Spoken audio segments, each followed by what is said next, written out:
হাসির রাজা, জ্ঞানের রাজা, রসিক রাজা গোপাল ভাঁড়।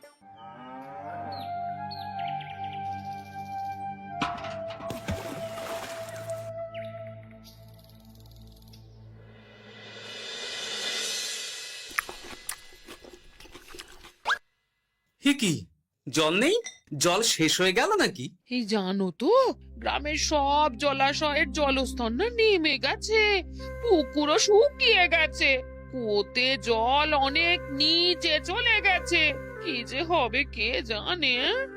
এই বছর তো বৃষ্টি হয়েছে কম, তার উপর মানুষজন জল ব্যবহারের চেয়ে নষ্ট করে বেশি। দেখি, মহারাজকে বলতে হবে।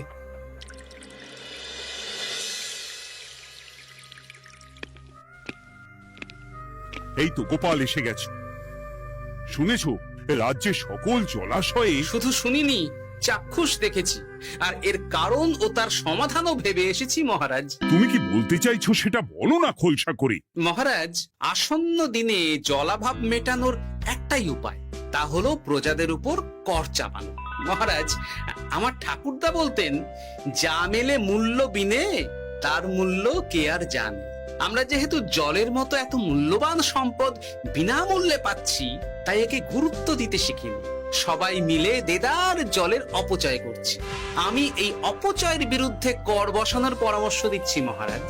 জলের জন্য দেবে দাম, ছুটে যাবে কাল ঘাম। হ্যাঁ, যখনই জলের জন্য কর দিতে হবে, তখনই জলের অপচয় বন্ধ হবে।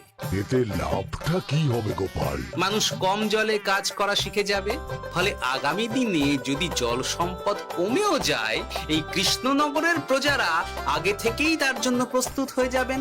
কিন্তু আমি আমার প্রজাদের কাছ থেকে জলের দাম নেব গোপাল? না মহারাজ, কর বাবদ যে অর্থ উপার্জন হবে, তার সাথে আপনার দান মিলিয়ে রাজ্যের মধ্যে একটা বিরাট কৃত্রিম জলাধার বানানো হবে, বাহ বাহ বাহ! যেখানে বৃষ্টির জল সংরক্ষণ করা যাবে মহারাজ। এতে সারা বছর ধরে আর কোনো জলের অভাব থাকবে না মহারাজ। গোপালের প্রস্তাব বড় ভালো লেগেছে। আগামী দিনে ইতিহাসে এই কর্মযজ্ঞের কথা লেখা থাকবে বলেই আমার বিশ্বাস। আর তাই আমি গোপালকে এই মুহূর্তে 50টি স্বর্ণমোহর উপহার দেব বলে ঘোষণা করছি। সাধু সাধু সাধু।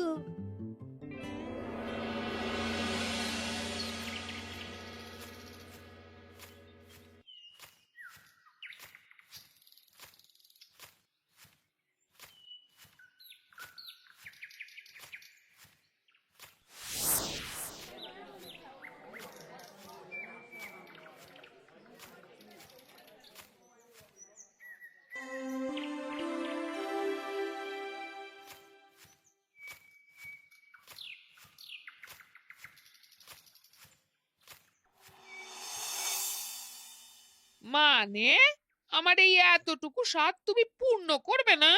আমি কি নিজের জন্য চেয়েছি নাকি? সবই তো পাবে তোমার মেয়ে আর জামাই। হ্যাঁ, সে বুঝেছে গিন্নি, তাই বলে এতগুলো মুদ্রা আমি খরচ করতে পারবো না। পারবে না? আমি তাঁতির বাড়ি থেকে মেয়ে জামাইয়ের জন্য কয়েকটা শাড়ি আর ভালো পাঞ্জাবি কিনে একটু পাঠাবো। কিন্তু এখন আমার কাছে অত মুদ্রা নেই গিন্নি, পরে পেলে আমি ঠিক তোমার স্বাদ পূরণ করব। আবার বাজে কথা বলার জায়গা পাও না তুমি। এতক্ষণ কোথায় ছিলে গো? আমি বেলায় নদীর পাড়ে গিয়েছিলাম, তখন কমলা আমাকে বলল তোমায় নাকি দেখেছে। কি দেখেছি?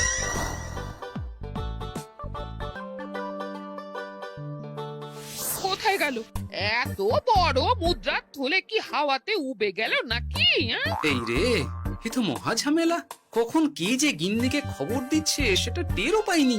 বলি মুখে কুলু পাটলে যে বড়, বলি রাজা মশাইয়ের কাছ থেকে যে এত রোজগার করো, সেই মুদ্রা যায় কোথায়?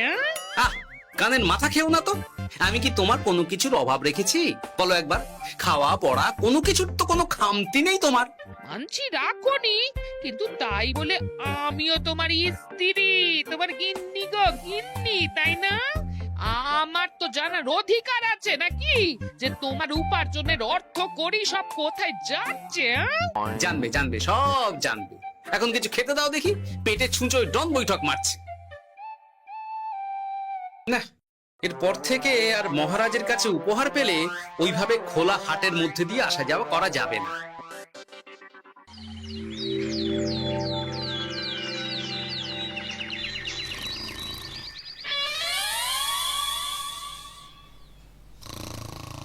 তোমার আর কোনো চিন্তা নেই গোপাল, আমি তোমার মাসোহারা তো বাড়িয়ে দিলাম, সঙ্গে প্রত্যেক দিন তুমি 10 মোহর করে পারিতোষিক পাবে। এই নাও।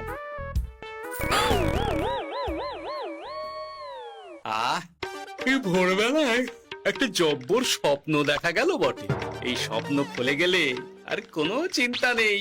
গিন্নি, ও গিন্নি, বলি গেলে কোথায়? গিন্নি, সারা নেই। ও গিন্নি, রাগ করলে নাকি গো? আরে এসো এসো, এমন একটা স্বপ্ন দেখেছি না যে তোমার আর কোনো চিন্তা থাকবে না গিন্নি। মোহর আর মুদ্রা একেবারে ঝরে পড়বে গো।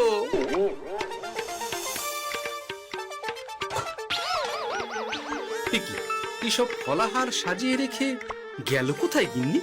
নিজের বাপের বাড়িতে তো যাবে না, কেউ নেই সেখানে। মেয়ের বাড়ি গেল নাকি? না, মেয়ের বাড়িতে তো গিন্নি যায় না।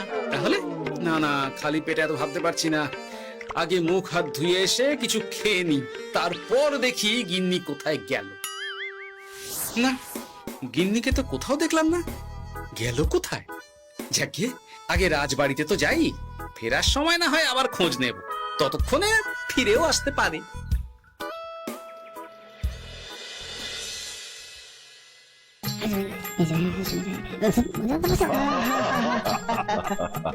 বাহ বাহ বাহ, একেই বোধহয় বলে সঙ্গগুণ। অনেকদিন এত হাসি নিয়ে। যা বলেছেন মহারাজ। হাসির চোটে পেটে ধরছে খিল। কর্তার গিন্নিতে দেখছি রয়েছে অনেক প্রেম। কি গিন্নি, তুমি এখানে কি করছো? একই গোপাল, তুমি রাজসভায় এলে যে বড়। তুমি নাকি রাজসভার কাজ থেকে অবসর নিতে চেয়েছো? হ্যাঁ, এই কথা কে বললো মহারাজ? এই তো উনি বললেন। বলি আমি আবার কি করব? তুমি আমায় একটা কাজ দিলে আর সেটা আমি করব না বলো? আমি তোমায় কাজ দিলাম? কি কাজ? বাবা গোপাল, তুমি কি আকাশ থেকে পড়লে নাকি? তুমিই তো তোমার গিন্নিকে বলে পাঠিয়েছো যে তুমি আর রাজসভার কাজে যোগ দিতে চাও না। তোমার নাকি আর কাজে মতি নেই, তুমি বিশ্রাম চাও। এই রে, গিন্নি দেখি ভয়ঙ্কর চাল দিয়েছে। আমার নামে রাজসভায় এসে এইসব বলেছে। তাই কথা ঠিকই গোপাল, যে তোমার অবসর গ্রহণের কথা শুনে আমি বিশেষ মনমরা হয়ে পড়েছিলাম। কিন্তু তোমার গিন্নি যেভাবে রাজসভায় হাসি মজা হুল্লোড় পরিবেশন করছে, তাতে আমার মনে হচ্ছে এই সাপে বড় হয়েছে। এই বেলা যদি গোপালকে কায়দা করে রাজসভা থেকে তাড়ানো যায়, তাহলে আমার পথ থেকে বিরাট বড় একটা কাঁটা উপড়ে ফেলা যাবে। গোপাল গিন্নি সবার মধ্যে বিলিয়েছেন হাসি, তার জন্য রাজামশাই হয়েছেন ভারী খুশি। হ্যাঁ গোপাল, তাই আমি ঠিক করেছি তোমার স্থানে আমি তোমার গিন্নিকেই বহাল করব। হ্যাঁ, তোমার সঙ্গে ঘর সংসার করে ওর বুদ্ধি বেশ খোলতাই হয়েছে, সেটা বোঝাই যাচ্ছে। এছাড়াও আমাদের অনেক পরামর্শ দিয়ে সাহায্যও করতে পারবে। তাছাড়া উনি মহিলা বলে অন্দরমহলেও যেতে পারবেন, রানীমাও খুশি হবেন বলেই তো আমার বিশ্বাস। কি গোপাল গিন্নি, তোমার এই কাজ করতে কোনো আপত্তি নেই তো? আপত্তি কেন থাকবে মহারাজ? আমি ধন্য আপনি আমায় এত বড় সম্মান দিচ্ছেন বলে। এ তুমি আমার কত বড় সর্বনাশ করলে গিন্নি। তুমি কিনা শেষে আমার চাকরিটাই খেলে। এটা গোপালের জন্য বড় ভালো হলো, তাই না? কোনো কাজ করতে হবে না, কিন্তু রোজগার আগের মতোই থাকবে। অবসর আর উপার্জন একসাথে। না হে গোপাল, তুমি আর এখানে কাঁচু মাচু মুখে দাঁড়িয়ে না থেকে নিজের বিশ্রামে ব্যাঘাত ঘটিও না। আমাকে সবার কাজ শুরু করতে দাও। যথা আজ্ঞা মহারাজ।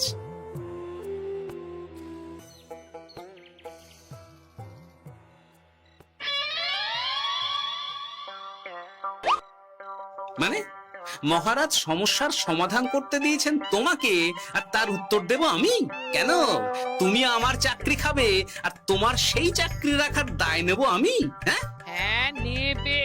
মানে কাল রাজসভায় মহারাজের সমস্যার সমাধান করব, সেই মতো কথা দিয়ে এসেছি। হ্যাঁ, আগাম 10টা মুদ্রাও বাগিয়ে এনেছি। তার থেকে তোমায় একটা মুদ্রা দিলাম। এখন মানে মানে আমাকে উত্তর বলে দেবে, না হলে আমি কেন দেব? আমি পাবো একটা মুদ্রা, আর তুমি আমার কাছে উত্তর জেনে নিয়ে সেটাই বলে পাবে 9 মুদ্রা। কিছুতেই না। বলবে না? না। তাহলে ভালো করে শুনে রাখো, আজ থেকে ঘরের উনুনে হাঁড়ি চড়বে না। চাকরি তো খুইয়েইছ, এবার না খেয়ে প্রাণটা খোয়ানোর জন্য তৈরি হয়ে যাও। হ্যাঁ, ওরে বাবা, এমন কথা কেন বলছো গো গিন্নি? তুমি তো জানো যে খিদে একদম সহ্য করতে পারি না। এখন যদি তুমি এইসব বলো তাহলে আমার রক্ষে নেই গো। বেশ, তাহলে আমি যা জানতে চাইছি শ্বশুর শ্বশুর করে বলে ফেলো দেখি। এ আমি কি শাঁখের করাতে পড়লাম রে বাবা।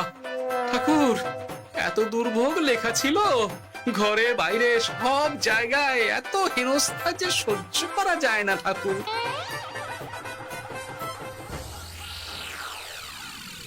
একেই তো বলে গো গিন্নি, মেঘ না চাইতেই জল। এতদিন কতভাবে চেষ্টা করেছি গোপালকে রাজসভা থেকে তাড়াবার, আর গোপাল নিজেই কিনা রাজসভা থেকে পালিয়ে গেল। সব বলছো? তোমার শরীর ঠিক আছে তো? শরীর মন সব ঠিক আছে, তবে গোপালের বদলে কাকে বহাল করা হয়েছে শুনলে তোমার মাথা ঘুরে যাবে। কাকে? গোপাল গিন্নিকে। আমার কিন্তু বিষয়টা খুব একটা সরল ঠেকছে না গো। গোপাল ভাঁড়ের বুদ্ধি তো আর যে সে বুদ্ধি নয়। উনি যাই করেন খুব ভেবে চিন্তে করেন, এর পেছনে আবার কোনো মতলব নেই তো। এটা তুমি মন্দ বলনি গিন্নি। গোপালকে নিয়ে সত্যি কোনো বিশ্বাস নেই। ও কখন কি ঘোট পাকাচ্ছে বলা যায় না। আমাকেও সাবধানে থাকতে হবে। দেখতে হবে যে গোপাল আসলে কি চাল চালতে চাইছে।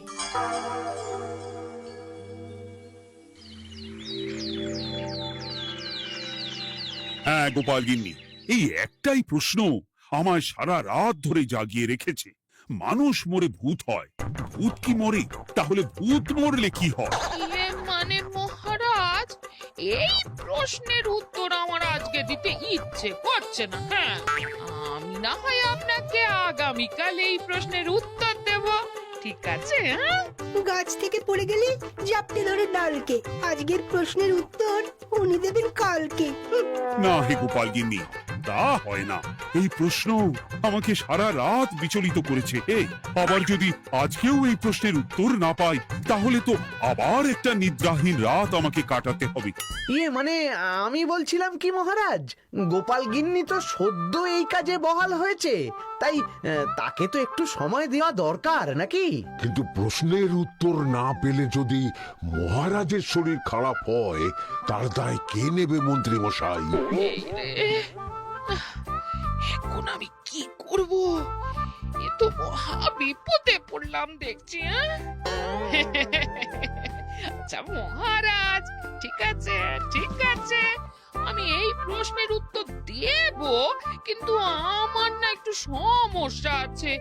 খোলা হাওয়াতে গিয়ে না দাঁড়ালে আমার ঠিক মাথা খোলে না, তাই বলছিলাম। তাই না হয় যাও, হাওয়া খেয়ে এসে মাথাটা খোলতাই করে নাও। কিন্তু এই প্রশ্নের উত্তর আমাকে আজকেই দিতে হবে। হ্যাঁ, উফ, এই যে কি সমস্যা! সারাদিন ঘরে বসে থেকে থেকে তো আমার সারা গায়ে বাদ ধরে গেল। সেই সকালবেলা আমাকে ফলাহার করিয়ে দিয়ে গিন্নি তো চলে গেছে রাজবাড়িতে চাকরি করতে। এদিকে আমার যে পেটে কিচ্ছুটি নেই, তার কি হবে? মহারাজ দোকানে গিয়ে যে ভালো মন্দ খাবো তারও উপায় নেই। তাহলেই তো কাঁড়ি কাঁড়ি খরচা। না, একবার দেখি তো উনুন ধরিয়ে অন্তত ভাতটা চাপাতে পারি কিনা। তাহলে গিন্নির ওই হাঁড়ি না চড়ার হুমকির হাত থেকে অন্তত বাঁচা যাবে।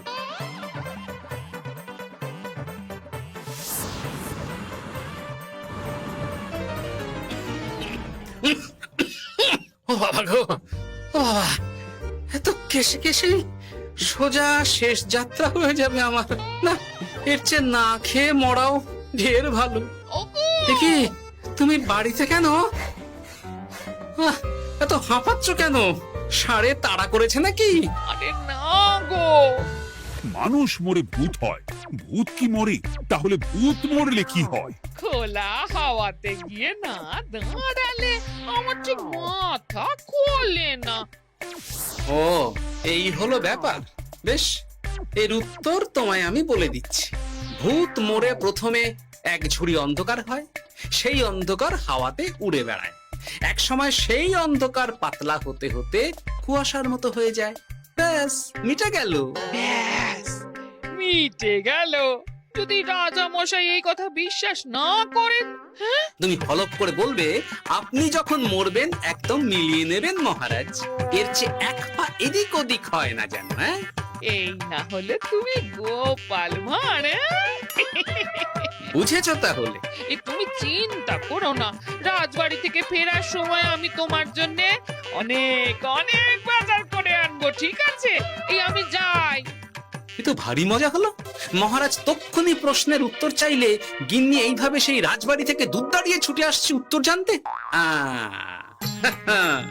আমাকে তুমি একটা চাল দিয়ে কুপকাত করেছো তো গিন্নি। এইবার বুঝবে কত ধানে কত চাল।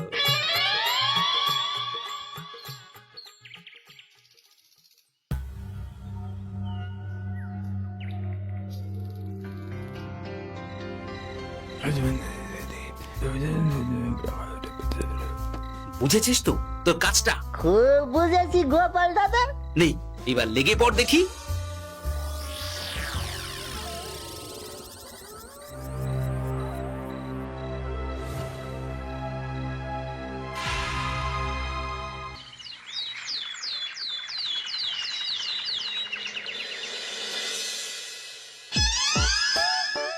তাহলে আর বলছি কি তোমাদের, সকালবেলায় উঠে দেখি মুখের এই হাল। এই কাণ্ড কি করে হলো মহারাজ? আহ, তার আমি কি জানি। আমি সকালে উঠে আয়নায় নিজেকে এই অবস্থায় দেখে খুব চিন্তায় রয়েছি। গোপাল গিন্নি, আগে মহারাজ, গোপাল থাকলে যে কাজ করতো সেটা তো তোমাকেই করতে হবে, বলতে হবে এর সমাধান কি। হ্যাঁ মানে আমি হ্যাঁ হ্যাঁ, আমার মনে আছে। তোমার তো আবার হাওয়া না খেলে চলে না। যাও যাও, তাড়াতাড়ি হাওয়া খেয়ে এর উত্তর নিয়ে এসো।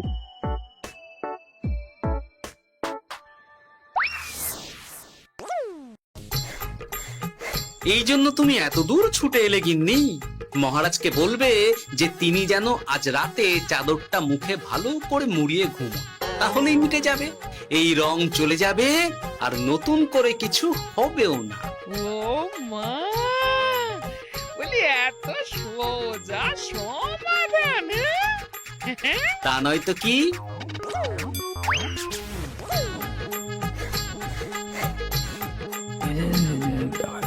কাল সারা রাত আকাশে একবার দেখলাম চাঁদ উঠেছে, আর একবার দেখলাম ঘোর অমাবস্যা। এর কারণ কি? একই রাতে দুই তিথি হয় কি করে? মানে আর একটা সমস্যা, হ্যাঁ, এটা আগে বললেই তো হতো মহারাজ।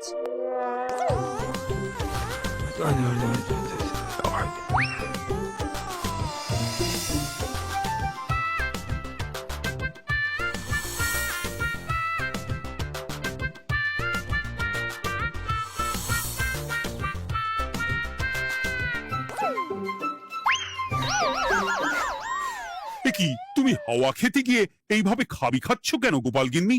এর কারণ আমি জানি মহারাজ। সে কি কাণ্ড, তুমি কি করে জানলে?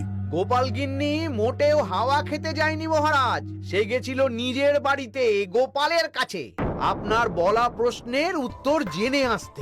মানে গোপাল গিন্নি তার মানে আমাকে ঠকিয়েছে? তা জানি না মহারাজ, তবে আমার মনে হয় এর পেছনে গোপালের কোনো গভীর ষড়যন্ত্র আছে, না হলে সে এমনটা করবে কেন? আর এক রাতেই আপনার সাথে এতগুলো অদ্ভুত ঘটনা পর পর ঘটবে কেন? বটে, এক্ষুনি গোপালকে ডেকে আনো।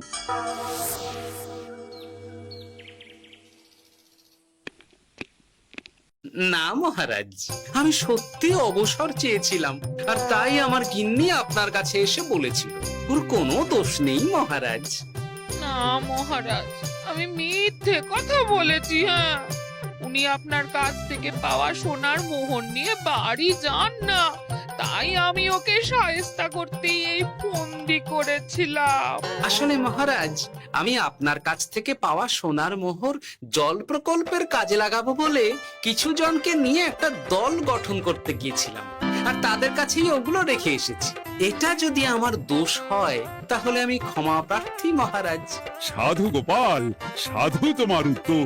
এই কাণ্ড! আর এদিকে রাজবাড়ি থেকে বাড়ি আর বাড়ি থেকে রাজবাড়ি করতে করতে আমার প্রাণ ওষ্ঠাগত হয়ে গেছে মহারাজ। ওহ, আমার ঘাট হয়েছে, আপনি আমায় ক্ষমা করে দিন মহারাজ।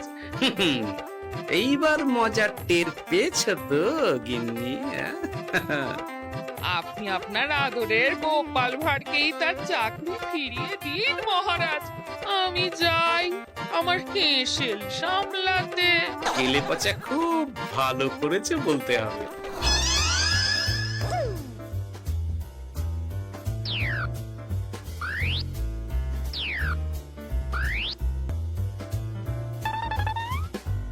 তবে মহারাজ, অমাবস্যা পূর্ণিমা সব আমার বুদ্ধিতেই কেলেপচা করেছিল। আপনার ওই মুখের রং, ওটি একটি বিশেষ রং যার আয়ু একদিন, তাই ওটা এমনিই মিলিয়ে গেছে। হ্যাঁ, সেই বরং ভালো। তুমি তোমার গিন্নিকে নিস্তার দাও গোপাল। তাছাড়া আমিও আমার গোপালকে ছেড়ে আর থাকতে পারছি না। যথা আজ্ঞা মহারাজ। আমারও যে আর এই অবসর ভালো লাগছে না মহারাজ। গোপাল ছাড়া রাজসভা যে লাগে ফাঁকা ফাঁকা, তাই তো আবার চাকরিতে তাকে বহাল রাখা।